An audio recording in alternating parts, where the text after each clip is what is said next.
नंदियाल से खबर है। जिले में तेज बारिश के बाइस नंदियाल जिले के कंदो नदी के किनारे वाक़ नशीबी इलाकों में सैलाब जैसी कैफियत पैदा हो गई। रियासती वजीर अक़लीती फ़लाह NMD फारूक और जिला कलेक्टर राजकुमारी ने इन इलाकों का मुआयना किया। कलेक्टर राजकुमारी ने बताया कि जिले में सबसे ज्यादा बारिश श्री सैलम में रिकॉर्ड की गई, जहां 26 सेंटीमीटर बारिश हुई है। इसी तरह जिले के 10 मंडलों में 10 सेंटीमीटर से ज्यादा बारिश दर्ज की गई है और जिला में मौजूद 21 नालों में से 6 नाले उबल पड़े हैं। ऐसी सूरत हाल के चलते नशीबी इलाकों के मकीनों से मोहतात रहने की अपील की गई है। कलेक्टर ने कहा कि मुख्तलिफ महकमों के अहदेदार निचले इलाकों के रिहायशियों को महफूज मुकामात पर मुंतकिल कर रहे हैं और तूफान के सबब नुकसान उठाने वाले किसानों को हुकूमत की जानिब से मुआवजा अदा किया जाएगा।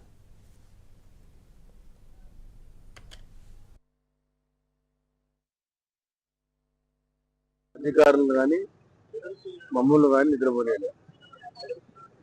ఎందుకంటే ప్రజలు ప్రాణాలు ముఖ్యం. ప్రజల ప్రాణాలతో పాటు పంటలు కూడా కాపాడాలి. కాబట్టి ప్రజలకు సురక్షితమైన ప్రదేశాల్లో మరి కావాల్సిన రిహాబిలిటేషన్ క్యాంపులు ఏర్పాటు చేసి మరి ఎప్పటికప్పుడు పర్యవేక్షణ చేసిన బాధ్యత మరి కలెక్టర్ గారితో ముఖ్యమంత్రి గారు ప్రతి 3 గంటలకు ఒకసారి మాట్లాడుతూ ఉన్నారు. మరి నిన్న రాత్రి కూడా నేను కానీ కమిషనర్ గారు కానీ ఇంజనీర్లు కానీ ఆర్డీఓ గారు ఎంఆర్ఓ గారు అందరూ కూడా ఇక్కడ తిరిగాం. మళ్ళీ ఈ గారు ఎగ్జిక్యూటివ్ ఇంజనీర్ గారు మన వాటర్ వర్క్స్ కేసీ కిరణ్ గారు కూడా ఉన్నారు. మరి ఎంత వాటర్ నీళ్లు పడినాయో కలెక్టర్ గారు చెప్పారు. 26 టీఎంసీ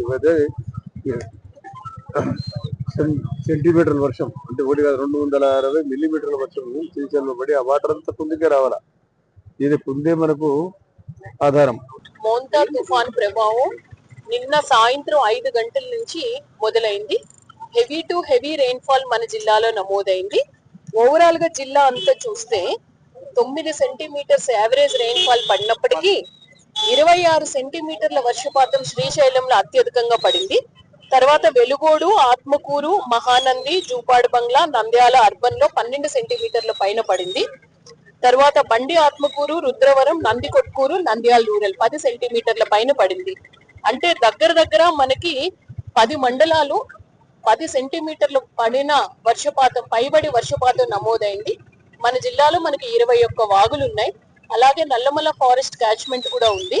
అందులో ముఖ్యంగా 6 వాగులు వచ్చి మన నంద్యాల చామ కాలువలో కలిసి కుందులో మనకి ప్రవహిస్తాయి. ఏ చిన్న నష్టం జరిగినా కూడా మేము నమోదు చేయడం అనేది జరుగుతుంది అని జిల్లా ప్రజలందరికీ కూడా నేను విజ్ఞప్తి చేస్తూ ఉన్నాను. కంట్రోల్ రూమ్స్ అన్ని చోట్ల ఉన్నాయి. తహసీల్దార్స్, మున్సిపల్ కమిషనర్స్, ఎంపీడీఓస్, అలాగే RDOs, డిఎల్డిఓస్, district officers, special officers అందరూ కూడా ఫీల్డ్ లో ఉన్నారు. మీకు ఏ చిన్న ఇబ్బంది వచ్చినా కూడా వాళ్ళకి తెలియజేయండి అని మీ అందరికీ కూడా తెలియజేస్తూ గౌరవ మంత్రివర్యుల వారు నిన్నటి నుంచి ఇస్తున్న సహకారానికి కూడా నేను ధన్యవాదాలు.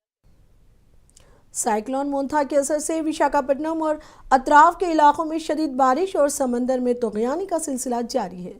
शहर की मशहूर बीच रोड मुकम्मल तौर पर ज़ेरे आप आ गई है, जहां समंदर का पानी सड़कों तक पहुंच गया है। ऐसे में ये सड़क तालाब का रूप इख्तियार कर चुकी है। तेज लहरों के बाइस साहिल के कई हिस्से कटाव का शिकार हुए हैं। विशाखा एजेंसी इलाकों में नदी नाले उबल पड़े हैं, जिससे कई देहातों का राब्ता मुनक़ता हो गया है। विशाखा वेस्ट में जनता कॉलोनी मुकम्मल तौर पर पानी में डूब गई है, जहां मुकामी अवाम सरकारी इमदाद के मुंतजर हैं। महकमा मौसमियात ने खबरदार किया है कि आइंदा चंद घंटों तक शदीद बारिश और समंदरी लहरों की शिद्दत बरकरार रहने का इम्कान है, लिहाजा अवाम को साहिली इलाकों से दूर रहने की हिदायत दी गई है।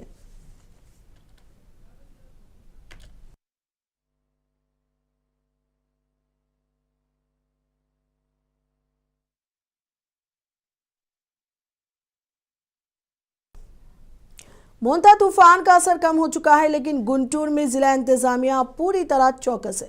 जिला कलेक्टर तमीम अंसारिया ने तूफान के बाद के बहाली इक़दामात को तेज करने की हिदायत दी है।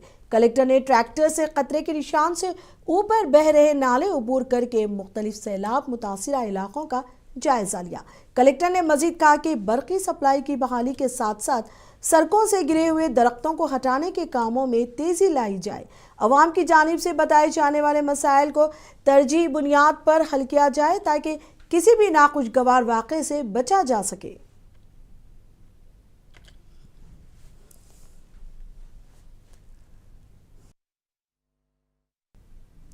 साइक्लोन के असर से तेलंगाना के कई अजला में मौसलाधार बारिशों का सिलसिला जारी है। महबूबाबाद जिले के डोरंकल रेलवे स्टेशन पर शदीद बारिश के बाइस पटरियों पर पानी जमा हो गया। सैलाबी पानी रेलवे यार्ड तक दाखिल होने से रेल आमद-ओ-रफ्त बुरी तरह मुतासिर हुई है। गोलकुंडा एक्सप्रेस स्टेशन पर रोक दिया गया। ऐसी सूरत हाल के चलते Konark express Mahabubabad railway station पर खड़ी कर दी गई। साउथ सेंट्रल रेलवे इंतजामिया ने सूरत हाल के पेश नज़र कई ट्रेनों को मनसूख कर दिया है या तो मुतबद्दिल रास्तों पर मोड़ दिया है। महकमा रेलवे के ओहदेदारों ने बताया कि ट्रैक्स पर से पानी निकलने तक ट्रेनों की आमद-ओ-रफ्त महदूद रहेगी। इधर खम्मम, सूर्यापेट और नलगुंडा अजला में भी तूफानी बारिश और तेज हवाओं के बाइस सड़क रेल ट्रैफिक बुरी तरह मुतासिर हुई है। बताया गया है कि हुकाम हाई अलर्ट पर हैं और अवाम की हिफाजत को यकीनी बनाने के लिए इमदादी इक़दाम जारी हैं।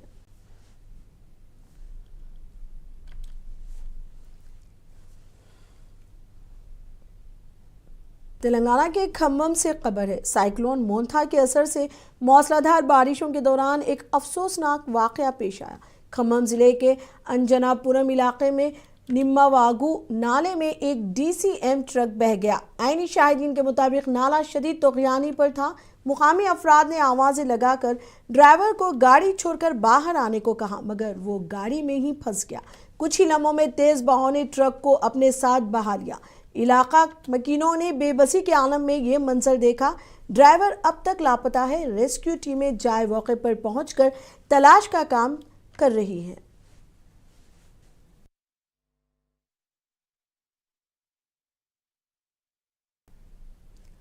तेलंगाना के जिले जंगांव में मौसलाधार बारिश के बाइस आम जिंदगी मुतासिर हो गई है। जिले के मरकजी इलाके हैदराबाद रोड पर बारिश का पानी जमा हो जाने से स्कूल के तलबा और वालिदीन को शदीद मुश्किलात का सामना करना पड़ा। स्कूलों से छुट्टी के बाद बच्चे जब घरों को जा रहे थे तो सड़कों पर जमा पानी में फंस गए। वालिदीन को मजबूरन पानी में उतरकर अपने बच्चों को महफूज मुकाम तक ले जाना पड़ा। मुकामी लोग फौरी तौर पर पानी की निकासी के इक़दामात करने का इंतजामिया से मुतालबा कर रहे हैं।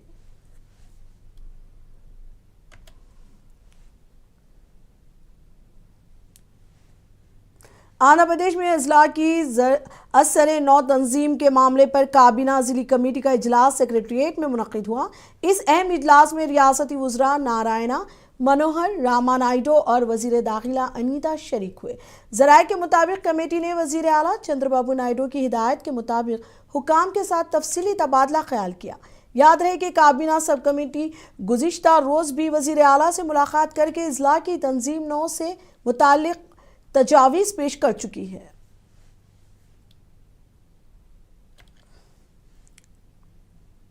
अनामया जिले के रायचोटी से खबर है। रियासती वजीर ट्रांसपोर्ट मंडीपल्ली राम प्रसाद रेड्डी ने Rayachoti national highway ring road की तरक्याती कामों का मुआयना किया। उन्होंने कहा कि आइंदा 6 महीनों के अंदर रिंग रोड को 4 लाइन बना दिया जाएगा और साथ ही साथ फ्लाईओवर के तामीराती काम भी मुकम्मल कर लिए जाएंगे। उन्होंने बताया कि रोड पर तकरीबन 7 करोड़ 50 लाख रुपए की लागत से फ्लाईओवर की तामीर जारी है, जिससे ट्रैफिक की रवानी में आसानी पैदा होगी और हादसात में कमी आएगी। इस मौके पर नेशनल हाईवे के ओहदेदारान APIIC के डायरेक्टर कोंडा भास्कर रेड्डी, TDP के सीनियर रहनुमाई कादर सुरेश रेड्डी, कोंडा रेड्डी और जंगम रेड्डी समेत दिगर मुकामी कायदीन मौजूद थे। రాయచోటి పట్టణం అభివృద్ధిలో భాగంగా ఈరోజు ఇక్కడ రాయచోటి బైపాస్కి సంబంధించి ఫ్లైఓవర్ బ్రిడ్జి నిర్మాణం కొరకు ఇక్కడ ఉన్న స్థానికులతో అలాగే NH అధికారులతో సమావేశం జరిగింది.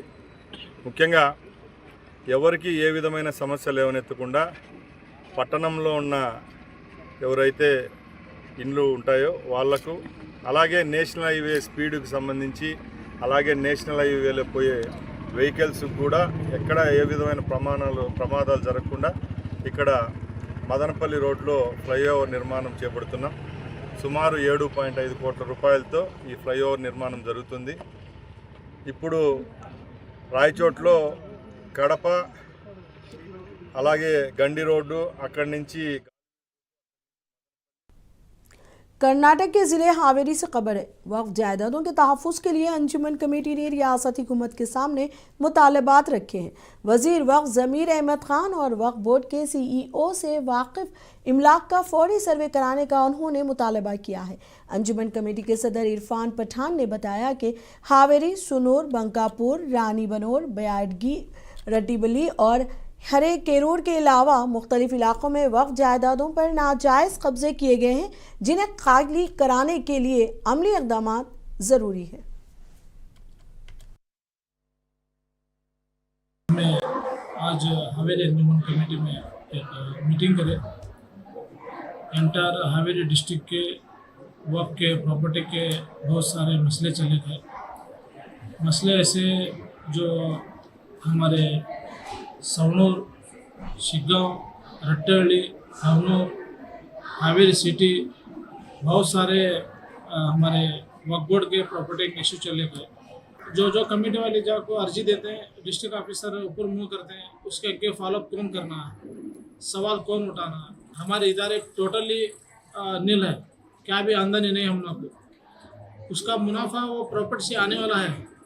तो हमारे जमीर अहमद साहब से एक रिक्वेस्ट है और CEO साहब से भी एक रिक्वेस्ट है, उन लोग खास करको इसे ज़रा फॉलोअप करको, डिस्ट्रिक्ट ऑफिसर को ऑर्डर करो, लोकल तहसीलदार ऑफिस को, तहसीलदार को एक ऑर्डर करो।